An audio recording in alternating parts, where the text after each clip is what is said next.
Obrigado por se juntar à nova igreja. Amamos ouvir a respeito do que Deus tem feito através desse ministério. Conte-nos a sua história, mandando um e-mail para contato@novaig.com.br. Se você deseja contribuir financeiramente com esse trabalho, para que possamos alcançar mais e mais vidas, faça uma doação em novaig.com.br/doe. E não deixe de conferir a nossa loja online. Lá você encontra produtos da Nova que certamente irão abençoar a sua vida. Visite-nos em novaig.com.br/loja. Esperamos que essa mensagem te abençoe. Somos família de Deus.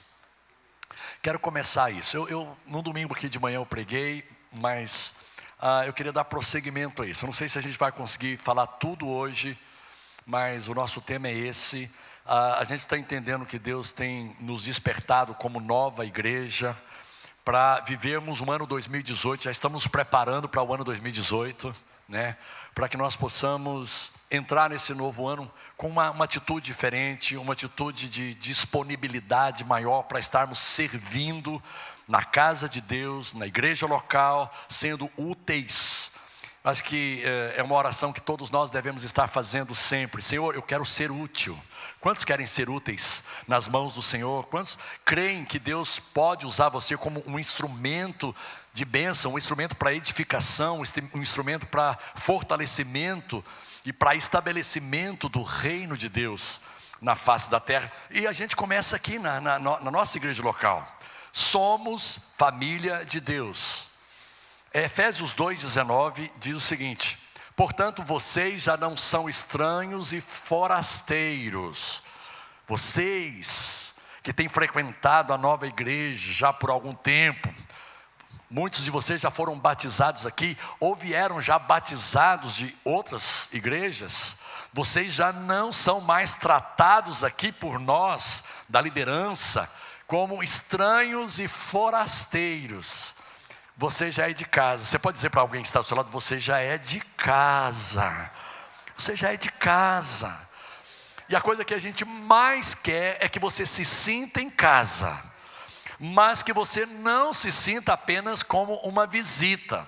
A postura de alguém que vem para visitar é uma. A postura de alguém que vem para ficar, para morar, é uma postura diferente.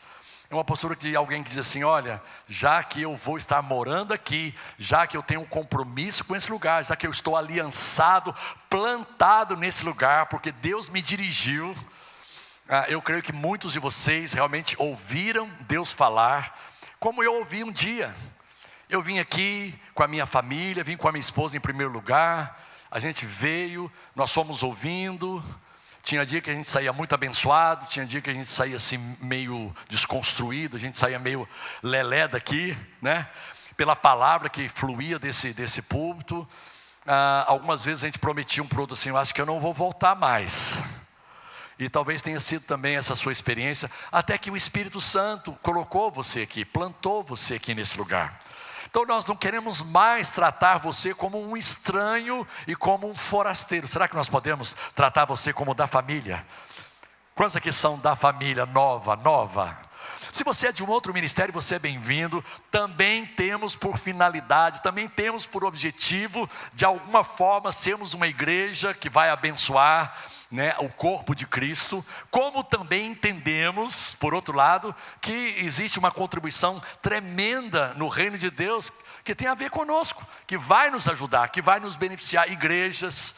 E como tem sido, nós nunca fomos fechados para receber de outros ministérios. Quantos entendem isso, né? Tanto é que nós temos influências de igrejas de fora. Nós temos a influência da Hillsong, nós temos a influência da Bethel, nós temos a influência da Elevation, nós temos a influência até da New Creation, lá de Singapura. Nós temos influência de tantos ministérios, tanto no ministérios que tem pregadores, e ministérios também de louvor, de adoração. Nós não estamos sozinhos, não estamos inventando a roda. Entendemos que nós temos um estilo novo de ser, com um espírito mais jovial, sabe, com algo mais contemporâneo, mais contextualizado à nossa realidade. E você faz parte disso, você é convidado a fazer parte desse mover, desse agir, desse fluir de Deus através da nova igreja. Portanto, vocês já não são estranhos e forasteiros, mas concidadãos do povo santo e membros da família de Deus. Quantos podem dizer amém a isso? Glória a Deus. Romanos 8, 29, até o Mendes comentou, quando ele estava ministrando aqui, sobre isso. Pois Deus conheceu de antemão os seus e predestinou para se tornarem semelhantes à imagem de seu Filho, a fim de que ele fosse o primogênito, o primeiro entre muitos. É interessante a gente sempre fala nisso, e às vezes as pessoas assim, elas ficam tanto quanto chocadas, mas quando Jesus veio a esse mundo, ele era o único Filho de Deus. A Bíblia diz que Deus amou o mundo de tal maneira que deu o seu Filho unigênito, o único Filho. Pastor, e aqueles amados irmãos e aquelas amadas irmãs lá do Velho Testamento? Olha, a gente não podia chamar de irmão, né? Porque eles eram servos, não eram filhos, não tinham esse conceito, não tinham essa visão de que eles eram filhos de Deus. Deus não se manifestou na antiga aliança como o pai, embora ele sempre foi um pai, e ele agiu como pai, com muito amor, com bondade, com graça, mas eles não entendiam essa relação. Deus era mais o Criador, Deus era mais o soberano, o Senhor dos exércitos. Essa expressão da música do Mendes era muito usada na antiga aliança, né? O Senhor dos exércitos. E isso, a gente pode fazer uso de qualquer nome de Deus que foi atribuído a Deus na antiga aliança, e podemos usar Jeová Jireh, Jeová Rafá, porque ainda prevalece todas essas características e atribuições ao nome de Deus. Mas o principal nome que é atribuído a Deus na nova aliança é Abba. Abba, Abba Pai, Paizinho.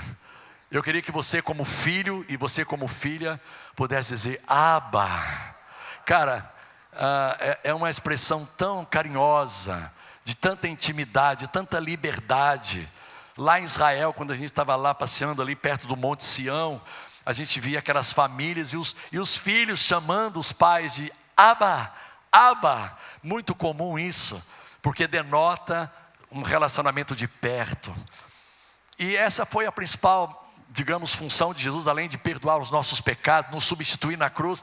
Ele abriu o caminho. A Bíblia diz algo muito significativo. Quando Jesus estava morrendo naquela cruz, derramando o seu sangue, o véu do santuário, que dividia o santo lugar do santo dos santos, se rasgou de alto a baixo. Foi iniciativa de Deus. Ele rasgou esse véu dizendo: olha, o acesso que outrora era muito dificultado, era um acesso que poucos tinham o privilégio de ter, que era o acesso à presença de Deus, agora passou a ser de todo aquele que crê.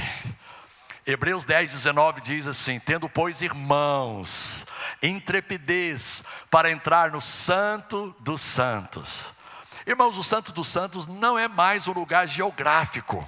O santo dos santos hoje é um lugar espiritual, é um lugar de comunhão, é um lugar de relacionamento, é um lugar de intimidade, é um lugar que denota uma dimensão de intimidade com Deus.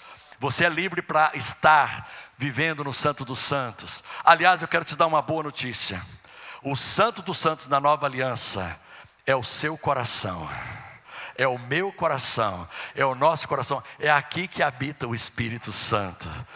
E pelo Espírito nós clamamos Abba Pai. Aqui diz então que Jesus deu início a uma grande família.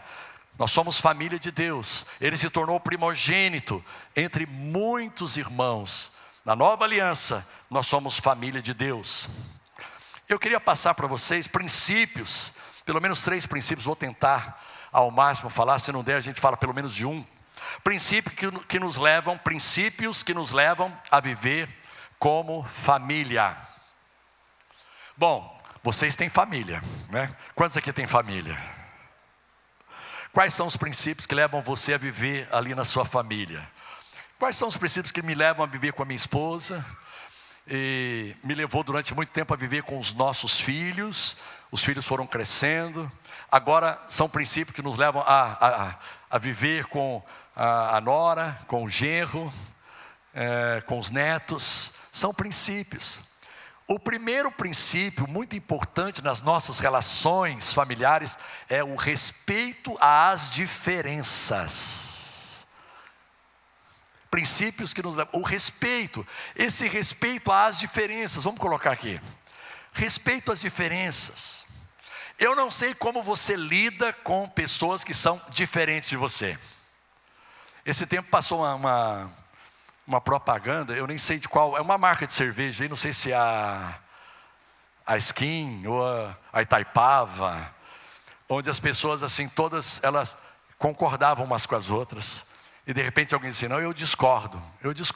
Então, como que incentivando as pessoas a conviverem com pessoas que são diferentes delas. Eu dou graças a Deus porque lá em casa, 3 filhos, nora, genro, os 5 netos, gente, cada um diferente do outro. Isso no primeiro momento pode representar uma coisa chata, pode representar um desafio árduo, porque nós gostamos de pessoas que pensem igual a nós, que tenham os mesmos interesses afins, de preferência que torçam para os mesmos times. Lá em casa a gente não tem esse privilégio, tá?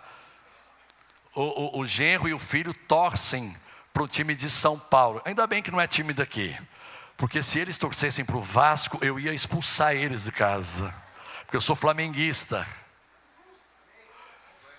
Agora, o Samuel, meu neto, ele torce para o Botafogo. 4 anos, diz que torce para o Botafogo. E não tem ninguém que tire isso da cabeça dele. Ele é pentecostal, Botafogo, Senhor. Aleluia. Cara, esse respeito às diferenças é o que nos faz crescer. É o que nos faz crescer. Você percebe que a intolerância é o principal dos males que acomete a nossa humanidade. Intolerância religiosa, intolerância social, racial, intolerância intelectual. Está todo mundo fazendo ao máximo para participar de uma casta, de uma elite. Hitler veio com esse pensamento maluco, de que haveria ali uma raça pura, né? E que nós vamos eliminar toda a escória da sociedade, tudo aquilo que, cara, não dá. A sociedade, ela não pode ser uma sociedade no sentido intelectual, no sentido espiritual igualitária, no sentido humano, temperamental. As diferenças são necessárias.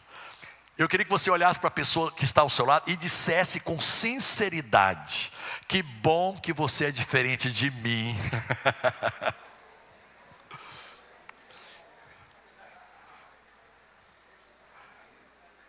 Você é diferente de mim.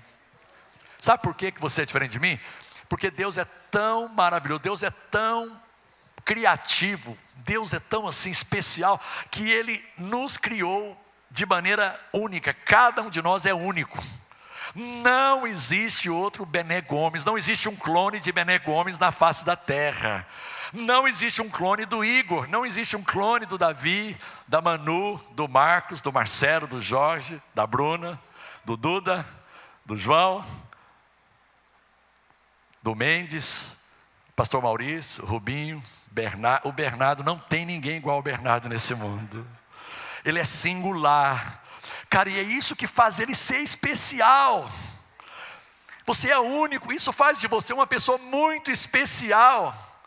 Em vez de eu me sentir ameaçado ou acuado pelo tipo de temperamento que você tem, ou pelo tipo de posição social que você ocupa, o seu status, e ficar intimidado. Não, cara, eu quero me aproximar.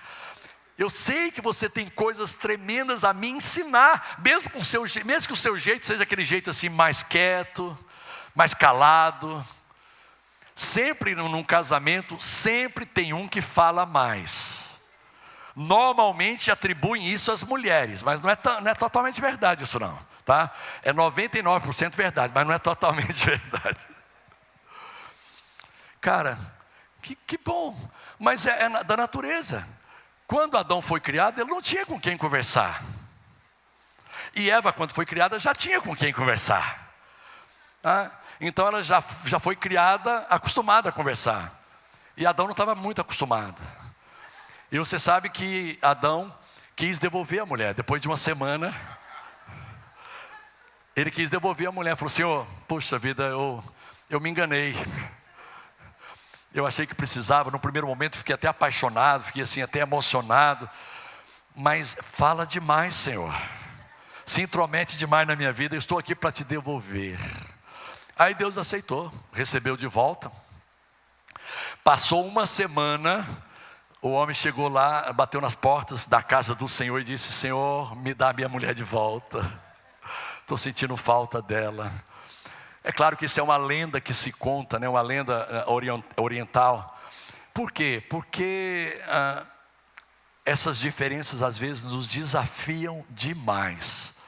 Mas é muito bom que você conviva no meio onde pessoas pensem um pouco diferente de você. É claro que a Bíblia diz que nós devemos ter todos uma mesma visão. Eu não estou falando da questão da visão do reino, sabe? Mas mesmo as pessoas que combatem essa visão de reino, mesmo as pessoas que combatem as nossas convicções e certezas espirituais, cara, você não deve desprezar. Elas têm, às vezes, contribuições, elas têm pontos de vista, elas têm óticas e leituras de coisas, de situações que podem ajudar e muito a cada um de nós. O respeito fala de não desprezar a quem quer que seja. Não despreze. Cada ser humano é peculiar. Eu posso tentar rejeitar, eu posso abraçar isso e dizer: cara, eu tenho que contribuir com essa pessoa e ela tem que contribuir comigo. Sempre alguém vai ter alguma coisa para te abençoar, para te compartilhar, para te acrescentar. Alguém acredita nisso, gente? Então esse respeito às diferenças, essa postura assim de abertura, estou aberto. Cara, você não pensa igual a mim? Que bom. Eu não vou impor o meu pensamento, eu não vou impor a minha convicção a você. E é interessante que o São Francisco de Assis, ele tem uma frase que a gente sempre usa, que vira e mexe a gente está sempre usando. Ele diz assim: evangelize sempre. Se preciso, use palavras. Porque a maneira mais prática e a maneira mais eficiente, a maneira mais frutífera, a maneira mais poderosa, a maneira mais assim revolucionária de você pregar é com a sua vida, é com o seu comportamento, é com a sua maneira de ser, o seu estilo de vida. É isso que evangeliza, é isso que chama a atenção das pessoas. Não necessariamente palavras. Esses dias eu encontrei com um pai, cara, eu não tive coragem de falar com ele, eu não tive abertura, mas ele diz assim: olha, eu tenho 2 filhas, uma está aqui na igreja, mas a outra não está, mas eu mando mensagem para ela no WhatsApp, ela até me bloqueou. Eu falei: cara, vai te bloquear mesmo. Eu quase falei assim: ela te bloqueou e você ainda não acordou. Você tem que mudar a sua estratégia, muda a sua tática, pai. Sabe, não é falar, sabe, não é por aí. É amar, aceitar, abraçar, sabe, demonstrar respeito às pessoas. Lucas capítulo 6, versículo 31. Façam aos outros o que vocês desejam que eles lhes façam. Que versículo poderoso, né, irmãos? Façam aos outros. Tome a iniciativa de fazer com os outros aquilo que você quer que eles façam com você. Trate as pessoas da maneira como você quer ser tratado. Ame da mesma maneira como você quer ser amado. Valorize assim como você quer ser valorizado. Escute, dê atenção. Olha nos olhos. Deixa eu dizer uma coisa para os pais. Eu não sei a idade dos seus filhos, mas de vez em quando, ou de vez em sempre, olhe nos olhos do seu filho. Não diga apenas por mensagem, olhe nos olhos dele ou dela e diga: eu te amo. Olhando nos olhos. Pode começar com meses de vida, semanas de vida. Já olhar para a criança, já olhar para o bebê nos olhos e dizer: papai te ama, mamãe te ama. Ou titio te ama, titia te ama. Ou já começa no ventre, né? O Duda está lá todo dia: Lourenço, eu te amo, papai te ama. Como é bom isso, e isso ministra, isso realmente tem poder, aleluia. Você pode dizer para o teu irmão que está ao seu lado: olha, apesar das nossas diferenças, eu te respeito, aleluia. E a segunda coisa que eu quero falar hoje, para a gente poder já partir para o É o cuidado uns com os outros, esse cuidado uns com os outros. Irmãos cuidam uns dos outros. Olha, você sabe que eu fui o mais novo de uma família de 13. E eu tive, só de irmãos homens, eu tive 7. Na verdade, o primeiro, ele morreu pequeno, então eu tive 6 irmãos homens que eram mais velhos do que eu. E eles cuidavam de mim. Isso fazia com que a minha autoestima fosse muito boa. Irmãos, eu era um cara assim, muito bem resolvido quando criança, na rua. Cara, eu chamava os caras para briga. Com uma valentia que todo mundo falava assim. Tinha gente que chegava assim: ei, que isso? Você está me chamando para brigar? Sim, eu estou te chamando para brigar. Aí quando o cara vinha para o meu lado, alguém avisava ele: olha, ele é irmão do fulano. Fulano falou: ah, tudo bem, menino, Deus te abençoe. Você sabe por que eu e você somos valentes? Porque o nosso irmão mais velho pagou o preço na cruz do Calvário para nos fazer mais do que vencedores. Nele nós temos ousadia, nele nós temos intrepidez, nele nós somos bem resolvidos interiormente, nele nós somos curados, nele nós somos livres, nele nós somos maduros, abençoados. Esse cuidado uns com os outros. Como é bom a gente cuidar dos mais novos, os mais velhos.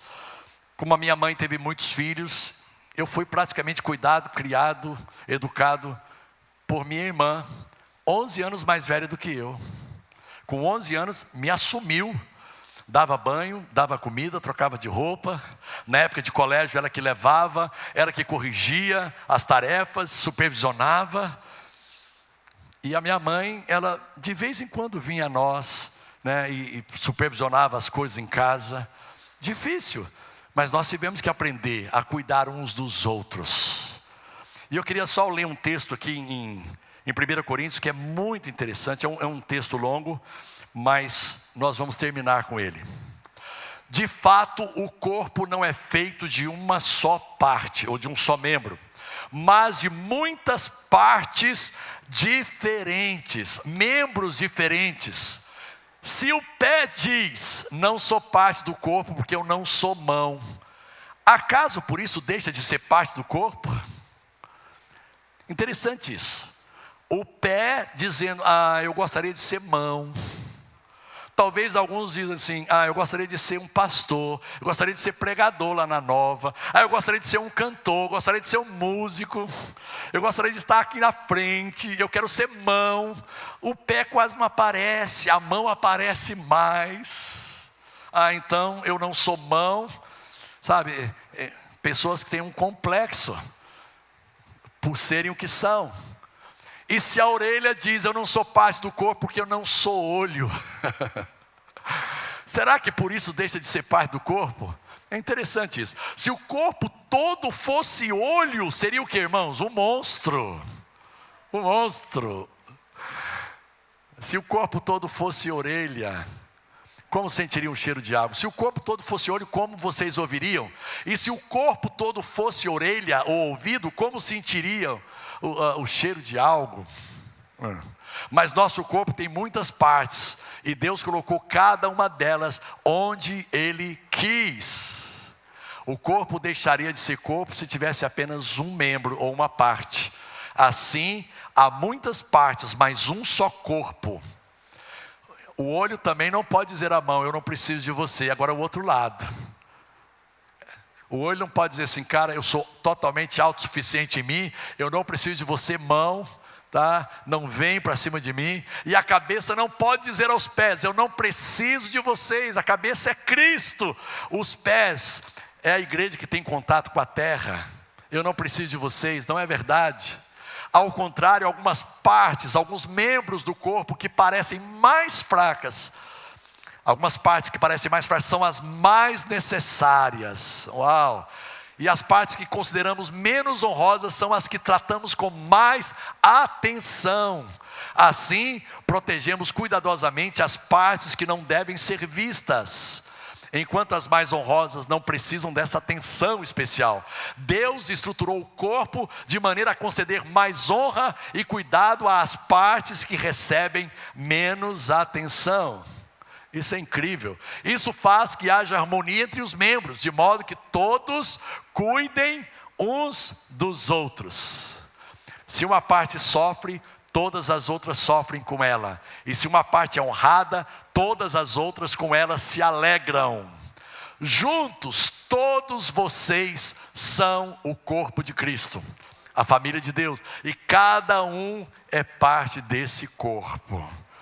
Que bênção, né? A gente lê esse texto que fala de maneira tão clara sobre o corpo, o funcionamento do corpo. Irmãos, somos uma equipe, nós somos um time, nós somos uma família. E eu gostaria muito de animar você a se colocar à disposição.